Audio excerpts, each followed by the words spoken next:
ഫിറോസ് ഖാനിൽ നിന്നും നേരിട്ട ദുരനുഭവത്തെക്കുറിച്ച് തുറന്നു പറഞ്ഞിരിക്കുകയാണ് സജ്ന നൂർ. ഇൻസ്റ്റഗ്രാം വീഡിയോയിലൂടെ ആയിരുന്നു കാര്യങ്ങളെക്കുറിച്ച് വിശദമായി സംസാരിച്ചത്. കർമ്മ അല്ലേ?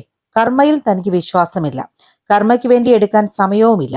കർമ്മ വരട്ടെ, കർമ്മ ചെയ്യട്ടെ എന്ന് പറഞ്ഞ് നോക്കി നിന്ന് കഴിഞ്ഞാൽ വർഷങ്ങൾ നീണ്ടുപോകും. പലതും താൻ കാണേണ്ട ഗതികേട് വരും, പലതും താൻ കേൾക്കേണ്ടി വരും. തനിക്കതിനു വേണ്ടി വെയിറ്റ് ചെയ്യാൻ വയ്യ. A to Z കാര്യങ്ങൾ വെച്ച് താൻ ലീഗലി മൂവ് ചെയ്തിട്ടുണ്ട്.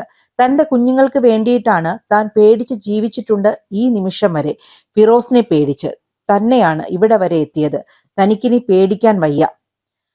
തന്റെ ലൈഫിൽ തന്റെ കുഞ്ഞുങ്ങളെയും വീട്ടുകാരെയും ഓർത്ത് എല്ലാം താൻ ക്ഷമിച്ചു. നാണക്കേടാണ്. സോഷ്യൽ മീഡിയയിൽ ഇത് ഇടുന്തോറും തന്റെ കുഞ്ഞിനെ അത് ബാധിക്കും എന്നോർത്ത് മാത്രം. തന്റെ മകന് അവന്റെ പപ്പയെ ഇഷ്ടമാണ്.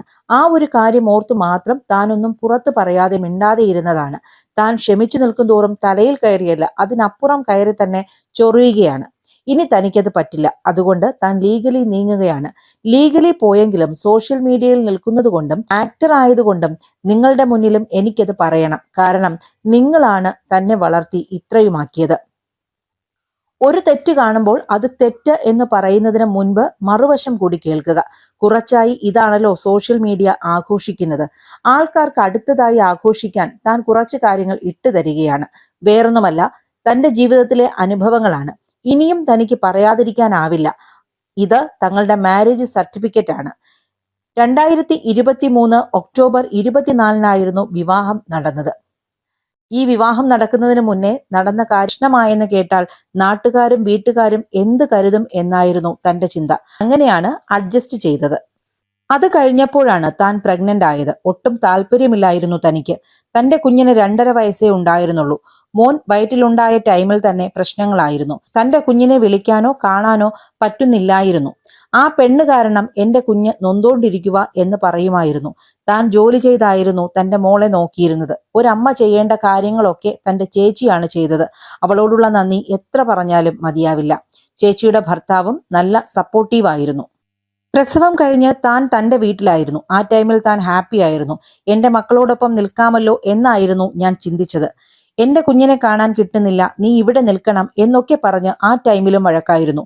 എനിക്ക് ഫിറോസിനെ അന്നേരം ഒരു തരിമ്പ് പോലും സംശയമില്ലായിരുന്നു.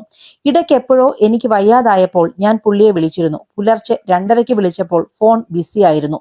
ആരാണെന്ന് ചോദിച്ചപ്പോൾ ഗൾഫിലുള്ള കൂട്ടുകാരനെന്നായിരുന്നു പറഞ്ഞത്. അങ്ങനെയാണ് പറഞ്ഞതെങ്കിലും തന്റെ മനസ്സിൽ ചെറിയൊരു സംശയമുണ്ടായിരുന്നു.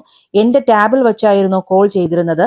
ജോലി ചെയ്തിരുന്നപ്പോൾ ഞാൻ അതായിരുന്നു ഉപയോഗിച്ചിരുന്നത്. പിറ്റേ ദിവസം ടാബ് ചെക്ക് ചെയ്തിരുന്നു. എന്റെ മനസ്സിലെ സംശയം തീർക്കാൻ വേണ്ടിയാണ് നോക്കിയത്. ഒരു പെണ്ണുമായിട്ടുള്ള വൃത്തികെട്ട സംസാരമായിരുന്നു കേട്ടത്. ഇന്നലെ ഞാൻ വന്നത് പോലെ എന്നൊക്കെ പറയുന്നുണ്ടായിരുന്നു. അവരുടെ വീട്ടിൽ വച്ചായിരുന്നു ഇത്.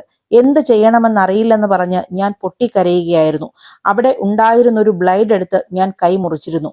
ബിഗ് ബോസിൽ വന്ന ടൈമിൽ എൻ്റെ കയ്യിലൊരു സ്റ്റിച്ചിന്റെ പാടുണ്ടായിരുന്നു. 22 സ്റ്റിച്ച് ഉണ്ടായിരുന്നു അന്ന്.